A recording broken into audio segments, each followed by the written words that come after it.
전현희 의원님과 연락을 해보도록 하겠습니다. 제가 전현희 의원께 연락을 드려보겠습니다. 전화 연결해서 인터뷰를 해보도록 하겠습니다.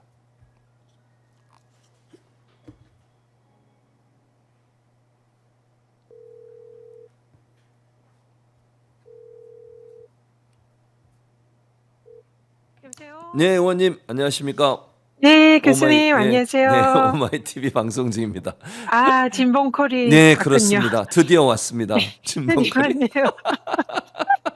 긴장됩니다. 긴장되십니까? 네, 괜찮습니다. 편하게 하시면 될 것 같아요. 아니 네, 근데 의원님 네, 이제 제가 그 종편에 가서도 이제 의원님 말씀 그대로 의원님이 그랬거든요. 네, 이진숙과 나를 비교하는 거 불쾌하다. 그래서 제가 아니 그게 네, 비교가 되냐? 그러면서 제가 좀 소리를 질렀거든요. 아니 이진숙과 네, 어떻게 전현희 의원이 똑같을 수가 있냐? 이건 네, 아니 전현희 의원은 그렇게 털고 털어도 아무것도 안 나왔는데 이진숙은 털기도 네, 전에 다 나왔다. 이런 범죄를 저지른 사람하고 그러니까 이런 의혹이 있는 사람과 그렇게 괴롭혀서 범죄가 있는 것처럼 막 꾸며냈지만 아무것도 나온 게 없잖아요. 감사원에서도 네, 아무 문제가 없었고. 근데 이진숙 네, 전 방통위원장 같은 경우는 뭐 경고인가 뭐 경고라 그랬어요. 그때 뭔지 제가 모르겠는데 어쨌든 감사원에서 정치적 중립성을 지키지 못했다는 이유로 주의 조치를 내린 것 같아요. 그리고 지금 네, 경찰에서 법인카드 잘못 사용했다고 그래서 기소 의견으로 검찰에 송치가 됐고요. 이런 네, 사람이 어디다 대고 그 국민의힘도 그렇고 왜 전현희 전 권익위원장 지금 의원님과 이진솔 자꾸 네, 비교하는 거 불쾌하시죠? 네, 네, 불쾌하고 예, 비교를 안 해주셨으면 좋겠습니다. 그러니까요. 네, 아니, 일단 예, 동기가 다릅니다. 네, 저는 물러나려다가 네, 이제 정권이 바뀌어서 물러나려고 짐을 싸다가 음, 대통령이나 권력들이 국가 공권력을 음, 이용해서 강제로 사퇴시키려고 한 거잖아요. 네네, 그래서 만약 이렇게 강제로 음, 불법적으로 사퇴를 시키려고 하면 음. 거기에 따르면은 이거는 불법에 제가 동조하는 게 되지 그렇죠. 않습니까? 예, 맞습니다. 그렇기 때문에 이 짐을 싸다가 다시 네, 풀었죠. 잘하셨어요. 예, 그리고는 이 불법에 네, 저항을 한 거고요. 음, 그리고 저는 죄나 뭐 비리나 이런 음. 게 없었음에도 아무리 불구하고 털어도 예, 없었죠. 조작해서 네네, 사실상 뭐 저를 대검의 음, 감사원이 고발 조치도 하고 음, 이랬잖아요. 네네, 그러니까 없는 죄를 만들어서 음, 증거 조작이나 뭐 음, 사실상 공작을 통해서 사퇴를 음, 시키려고 네, 공권력을 통해서 사퇴시키려고 한 거죠. 그렇죠. 예, 근데 아유, 네, 이진숙 방통위원장은 네, 처음부터 물러날 네네, 생각이 전혀 없었고, 이것도 그렇죠. 저랑 다른 거고요. 네네, 그리고 오히려 그걸 이용해서 음, 국무회의나 뭐 이런 데 들어가서 음, 자신의 정치적 입지를 키우기 위한 음, 일종의 정치적 투쟁의 장으로 삼았죠. 네네, 그러니까 맞습니다. 동기 자체가 완전 틀렸고요. 음, 그리고 또 말씀하신 대로 범죄 혐의 비위 의혹자로 음, 이미 윤석열 정권부터 수사를 받던 사람이었어요. 그렇습니다. 네. 맞습니다. 예, 그리고 또 음, 지금 이제 뭐 기소 의견으로 음. 지금 검찰에 송치가 됐죠. 네, 예, 송치가 됐고 네, 원래는 또 정무직 공무원들이라 하더라도 임기가 음, 정해졌다 하더라도 기소되면 네네. 한상혁 방통위원장 해임시켰잖아요. 네, 윤석열이. 예, 물러났잖아요. 예, 그러니까 그렇습니다. 그렇게 이미 예정이 되어 있는데 음, 그걸 정치적으로 음, 포장을 해서 지금 사실상 자신의 정치적 입지를 네, 키우는 데 이용을 하는 거지 그렇죠. 않습니까? 맞습니다. 그래서 음, 거기에 저를 이용을 하는 거죠. 네네. 네, 그러니까요. 그래서 의도가 매우 불순하기 때문에 불순하다. 거기에 저를 이용하지 말라 네, 그런 취지입니다. 잘하셨습니다. 그리고 지난주에 이제 그 조희대 대법원장, 왜냐하면 이제 네, 국정감사가 시작이 되잖아요. 근데 네, 국정감사에 법사위에서 조희대 대법원장을 출석시켜서 질의를 네. 하겠다고 하는데 안 나올 것 같습니다. 그래서 동행명장장 발부도 검토 중이다. 이렇게 의원님이 말씀을 하셨거든요. 네. 어떤 취지의 말씀이십니까, 의원님? 일단 음, 정확한 취지는 네, 대법원장이라고 하더라도 음, 법위에 군림하는 것은 아니고 음, 법 앞에는 평등하지 않습니까? 네, 그래서 일반 정인과 음, 동일하게 음, 법에 따라야 한다. 네, 그런 취지로 말씀드렸고요. 네, 그리고 원래 이제 대법원 저희들이 법사위에서 국감을 하면 대법원 국감에는 반드시 네. 대법원장이 출석을 해야 됩니다. 음. 그동안의 관행이었습니다. 네네. 그렇기 때문에 내일 대법원 국감에도 대법원장이 출석을 당연히 해야 되는 거고요. 이건 네. 원칙입니다. 음. 그런데 이제 보통은 출석하고 모두 발언하고 인사만 하고 보통은 법사위원장을 양해를 구해서 이석을 하거든요. 네. 근데 이제 좀 법사위에서 대법원장에 물어볼 질문들이 많지 않습니까? 네. 국민들이 궁금해하는 게 무척 많죠. 그렇습니다. 그렇기 때문에 이번에는 이 이석에 대한 양해를 네. 하기가 어려운 거죠. 음. 예, 그렇기 때문에 양해는 없다. 네. 그래서 법사위에 출석해서 이석을 하지 않고 그대로 자리를 지켜야 지켜라. 된다. 네. 예, 그런 의미입니다. 네. 그리고 만약 현장 가서도 조사를 하시는 거죠, 의원님? 네, 그렇습니다. 예. 그럼 만약에 이제 이 제대로 답변을 안 하면 현장에서도 또 다시 대법원장을 상대로 질의를 하실 계획이신 거고. 네, 예. 이제 월요일은 국회에서 네. 대법원 국감이 있고요. 네. 그다음에 수요일에는 대법원에 저희 법사위원들이 직접 가서 현장 국감을 합니다. 네, 네. 그렇기 때문에 이 경우에도 이제 마찬가지로 대법원장이 출석을 해야 되는 거고요. 네. 그리고 현장에서 이제 저희들이 뭐 지금 대법관 증언하면 1조 4천억 예산이 든다고 하는데 맞아요. 과연 그것이 음. 사실인지 타당한지 음. 이런 부분을 대법원 현장 국감에서 직접 네. 확인을 할 예정입니다. 네. 꼭 그렇게 되기를 기대하도록 하겠습니다, 의원님. 네. 그리고 오늘 이재명 대통령이 임은정 검사장이 지휘하고 있는 검경 합동수사팀 무슨 수사를 하고 있냐면 인천세관 그 네. 마약 수사 외압 의혹 관련해서 철저한 수사를 지시를 했습니다. 네. 어떤 의미라고 보세요, 의원님? 대통령께서 직접 이런 이제 하급직 공무원이랄까? 네. 네, 이런 그 특정 공무원을 직접 임명하는 예는 그동안 거의 없었던 걸로 알고 있습니다. 네. 그냥 시스템에 따라서 임명을 하는 게 통상의 예잖아요. 네. 근데 백계룡 경정을 이 특정 수사에 또 네. 특정 직책을 가지고 일을 할 수 있도록 임명한 것은 매우 이례적인 조치다 이렇게 네. 보고요. 네. 막 그 뜻은 지금 현재 그 세간 그 마약 수사가 지금 아직 별다른 성과를 내지 못하고 지지부진하기 때문에 네. 사실상 그동안 이 부분에 대해서 가장 의혹을 많이 제기했고 네. 또 그동안에 뭐 검찰 수사에 대해서 문제점을 지적해 왔던 네. 그런 이제 당사자를 직접 수사에 투입을 한 거다. 그래서 좀 더 이 마약 수사에 속도를 내고 네. 실제적인 진실을 이제 빨리 규명을 해라. 그런 의도로 생각이 됩니다. 그리고 이제 특위죠. 특검 세 가지 특검 관련된 특위 위원장도 맡고 계시는데 네. 이 김건희 특검에서 명태균 리스트 관련된 수사가 전혀 안 되고 있는 게 아닌가 하는 지금 걱정과 우려가 네. 있고 오세훈 네. 시장 관련해서도 전혀 수사가 진행되지 않고 있다 이런 우려가 있는데 어떻게 보고 네. 계세요, 의원님? 네, 지금 김건희 특검이 16개 사안 플러스 그다음에 관련 사건, 네. 그다음에 뭐 이 특검 방해 사건 뭐 이렇게 한 총 18개 사건을 수사하도록 법에 규정이 되어 있습니다. 네. 근데 그중에서 그 2개나 법에 명시가 되어 있는 게 명태균 게이트 사건입니다. 네, 네. 명태균의 뭐 이런 공천 개입이라든지 국정농단 사건에 관해서 네. 수사를 하라고 명시가 되어 있음에도 불구하고 네. 사실상 이 명태균 게이트는 특검이 아직까지 수사를 하지 않고 있고요.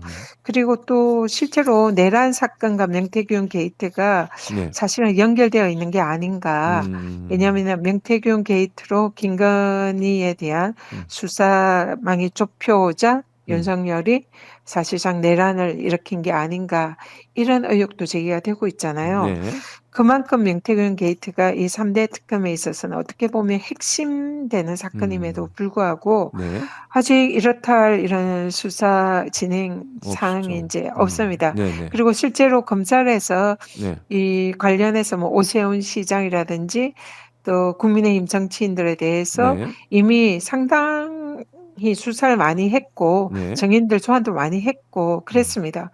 그럼에도 불구하고 검찰에서도 사실상 이 사건이 수사가 중단되어 있는 것으로 보이고 네. 또 특검에서도 수사를 하지 않고 네. 있어서 네. 이 수사에 대해서는 검찰이 그 수사를 지금 제대로 안 하고 있으니까 특검에서 네. 특검법에 따라서 네. 이 사건을 이첩받아서 적극적으로 수사를 해야 할 음. 필요성이 있다 음. 이렇게 보고 있습니다.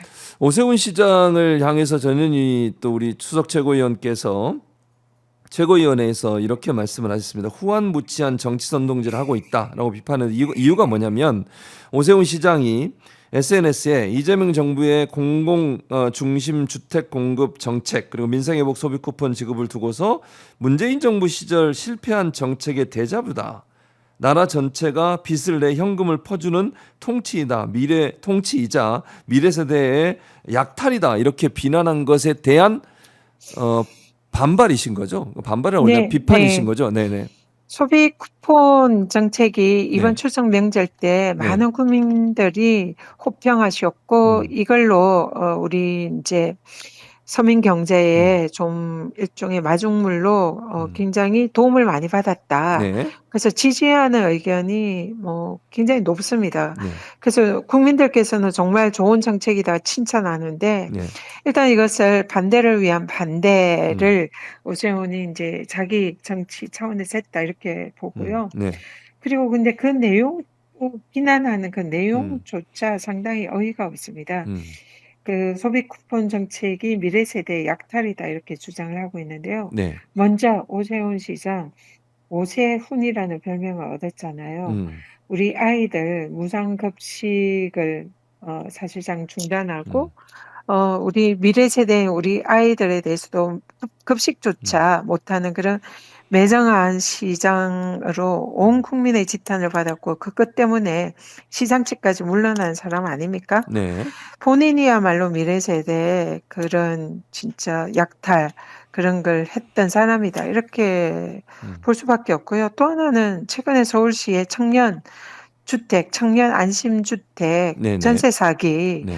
거기에도 사실상 그 핵심 책임자 아닙니까? 네. 그렇죠. 우리 미래 세대인 청년들의 그 주거를 안심하고 이렇게 제공을 하겠다 이렇게 해놓고는 정작 지금 그 때문에 청년들이 보증금을 반환을 못 받고 전세 사기 피해자로 몰려 있는데 네. 그런 그 사실상 실정을 했던 그런 장본인이 서울시장이 이 국민들한테 칭찬받는 이 소비 쿠폰 정책에 대해서 미래 세대 약탈이라는 이 말을 사용할 자격조차 없는 거 아닙니까? 네네. 그렇기 때문에 이런 자기 자신을 돌아보지 못하고 그야말로 적반하장식의 이런 발언을 하는 것은 너무나 후한무치하다 네. 그렇게 생각합니다. 또 하나 강북 지역 의원들을 또 공격을 했어요. 오세훈 네. 시장이 잘 아시죠? 강북 재개발 계획을 뭐 본인이 밝히면서 강북 지역의 선택을 받은 국회의원들 다 민주당 의원들이시거든요. 이분들을 막 공격을 네. 하던데 어떻게 보세요, 이거는?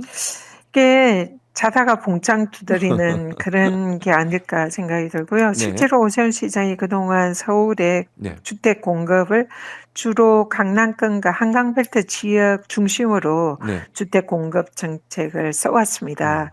그런데 이제 최근에 갑자기 평소에 관심이 없던 강북 지역에 네. 이제 재개발 뭐 이런 걸 통해서 주택을 공급을 하겠다라고 하면서 그동안 이 지역에 이런 이제 재개발 이런 게 되지 않은 것이 네. 그 지역에 이제 민주당 정치인 때문이다. 뭐 이런 식으로 하는 거는 네. 이거는 정말 어이가 없더라고요.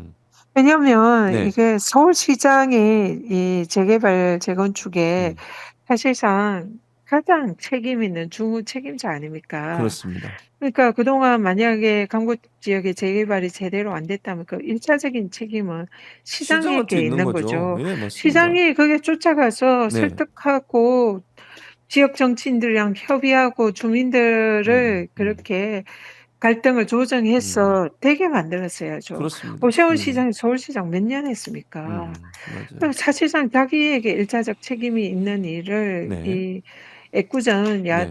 여당 당시의 야당이죠. 지금은 네. 이제 여당이지만 그 네. 지역 그 민주당 정치인들에게 떠넘기는 거죠. 그러니까 그러니까요. 이것도 음. 정말 내로남불이고 음. 적반하장이고 음. 후한무치하다. 네. 그래서 자기 탓을 해야 할 일을 남 음. 탓하고 있는 그런 걸로 음. 도대체 이분은 음. 좀 무슨 생각을 하는지 모르겠습니다. 그러니까요. 자기가 서울시장이라는 걸 망각한 게 아닌가 이런 네. 생각이 듭니다. 그러니까 행정은 본인이 책임지는 건데 그걸 왜 의원들이 입법 활동을 하는 거잖아요. 실제 네. 자기가 행정을 하면서 왜 그걸 의원들한테 탓을 하는지 잘 모르겠다는 생각이 들었습니다. 강북 지역이 개발이 네. 안 됐으면 예. 그것에 대해서 강북 시민들한테 음. 죄송하다고 그렇죠. 사과하고 예. 앞으로는 좀 더 강북에 신경 쓰겠습니다. 네. 이렇게 하는 것이 정당인 정상이죠. 거지. 예, 맞습니다. 그동안 실컷 강남 쪽이나 음. 이쪽에만 신경 쓰다가 음. 이제 강북으로 눈을 한번 돌려서 이제 해봐야지. 근데 민주당 정치인들 음. 때문에 안 되네? 네. 이거는 사실은 진짜 말도 안 말이 안 되는 되는 얘기죠. 책임 전가죠. 그렇습니다. 자, 네. 이제 의원님 마무리해야겠는데 지난번에 이제 저랑 서승만 박사랑 같이 시장 한번 도시고 또 그 뒤에 놀아줘 하고도 같이 노래도 부르시고 이러시더라고요, 의원님. 추석 네. 명절에 민심 쭉 들어보시니까 어떠셨어요? 이번 추석 민심을 음. 이제 제가 여러 음. 곳에 다니면서 여러 경로로 많이 말씀을 많이 들었는데요. 네네. 일단은 이제 그동안 뭐 개혁 피로감 이런 게 있는 거 아니냐 이런 의견들이 일각에 있었지 않습니까? 네네. 근데 실제로 현장에서 듣는 목소리는 그렇지 않았다. 음. 오히려 제대로 개혁을 해라. 음. 지금 내란이 제대로 종식되고 있는 거 맞냐. 음. 더 강력하게, 더 세게, 확실하게 내란을 종식하고 확실하게 검찰개혁 3대 개혁 네. 마무리해야 되는 거 아니냐 이런 말씀을 많이 들었습니다. 네네. 그래서 국민들께서 민주당에게 더 확실한 이런 검찰개혁이나 또 내란 종식을 요구하고 있고 민주당 의원들이 지금 오히려 힘 빠져 있는 거 아니냐 더 세게 해라 이런 말씀들을 많이 하셨습니다. 아, 그러셨군요. 네. 아무튼 그리고 또 혹시 서울시장 한번 도전해봐 이런 말 없었습니까? 그런 말씀을 많이 들었고요. 네네네. 실제로 이제 이번에 서울시장 지방선거가 네네. 민주당 입장에서는 서울 표심이 결코 녹록지 않다. 네. 그리고 또 지난 대선 때도 보수층이 오히려 더 강세였다. 서울에서만은. 네. 그렇기 때문에 내년 지방선거는 반드시 서울은 이겨야 되는데 쉽지가 않아서 반드시 이길 수 있는 후보가 나가야 된다. 이런 네. 말씀 많이 해주셨고요. 네. 특히 이제 서울에서 승리를 하려면 뭐 다른 이제 민주당 강세 지역에서는 뭐 다 당연히 이겨야 되고. 이기겠지만 예. 이 강남. 강남 네. 3구를 맞아요. 비롯한 이 보수 강세 지역에서 표를 많이 가져와야 된다. 그렇죠. 민주당 후보가. 네. 그래서 이 강남 3구 지역에서 표를 가장 많이 가져오고 표 차이를 줄일 수 있는 후보가 민주당의 누구겠냐. 필성 후보인데 그런 차원에서 강남 국회의원을 했던 경험이 있는 이제 저보고 좀 출마를 해야 된다. 그런 말을 그런 많이 이제 요청을 많이 들었습니다. 그래서 네네네. 뭐 여러 가지로 책임감을 느끼고 네. 고민을 많이 하고 있습니다. 알겠습니다. 그럼 마지막으로 이제 국감이 시작이 되는데 법사위에서 이런 부분들을 집중적으로 중점적으로 우리가 하겠습니다. 각오 한마디 말씀 부탁드리겠습니다. 네, 지금 국회에서 내일 있을 국감을 지금 이제 우리 보좌진들과 함께 준비를 하고 아, 있는데요. 그러시군요. 네. 일단은 지금 국민들께서 그 사상 초유의 그 대선 때에 그 우리 이재명 후보 대선 네네. 후보 자격을 박탈하려고 했던 사법부의 그 대선 개입, 네. 정치 개입 사건에 관해서 그 진상을 밝히고 반드시 거기에 대한 책임을 물어달라. 이게 이제 많은 우리 지지자들과 국민들의 요청인 것 같습니다. 네. 그래서 내일 대법원 국감 때 이 부분을 중점적으로 질의를 하고 국민들 대신해서 그 진상을 밝히겠다라는 네. 말씀 드리고요. 네. 또 그 외에도 지금 이제 검찰 개혁 그리고 또 지난 정권 때 정치검찰의 그 이재명 우리 대표에 대한 정치 단합, 그리고 또 당시 민주당 인사들에 대한 윤석열 정권 차원에서 그 야당 탄압에 대해서 사실상 정권의 하수인 역할을 했던 검찰 그리고 감사원 등의 권력 기관들에 대해서 그 진상을 규명하고 철저한 책임을 묻는 것, 네. 이것이 이제 이번에 상당히 중요한 국감 이슈다 이렇게 생각하고요. 또 내란 청산, 확실한 내란 청산, 그것이 이번 국감에서 이제 가장 중요한 화두다 네. 그렇게 생각합니다. 그래서 내란의 확실한 청산과 네. 그리고 검찰 개혁 등 사법 개혁 완수, 그리고 또 지난 윤석열 정권의 야당 탄압의 그 실체, 네. 진상 규명, 이것을 통해서 앞으로 우리가 이제 새로운 대한민국으로 거듭나고 또 민생 회복을 할 수 있는 그런 이제 길을 열어가는 이제 전초전의 이번 국감이다 이렇게 생각합니다. 네, 의원님 오늘 이렇게 바쁘신데 국감 준비하시느라고 전화 연결 고맙고요. 지금은 1,200명이 보시면서 응원해주고 계시니까 잘 네. 준비하셔서 좋은 성과 내시기 바라겠습니다, 의원님. 네. 예, 네, 감사합니다, 고맙습니다. 의원님. 네. 네, 전원희 의원님과 함께 전화 연결을 통해서 인터뷰를 해봤습니다. 국감을 준비하면서 아마도 국회에서 아직도 보좌진들하고 준비하고 있는 것 같아요. 내일 국감이 있으니까 특히 대법원 국감이라 관심이 많이 가는 부분이고 또 언론들도 집중할 것 같습니다. 내일 어떤 질의와 또 조희대 대법원장의 출석 여부 이런 부분들이 좀 관심을 끄는 부분이라 지켜봐야 될 걸로 생각이 됩니다.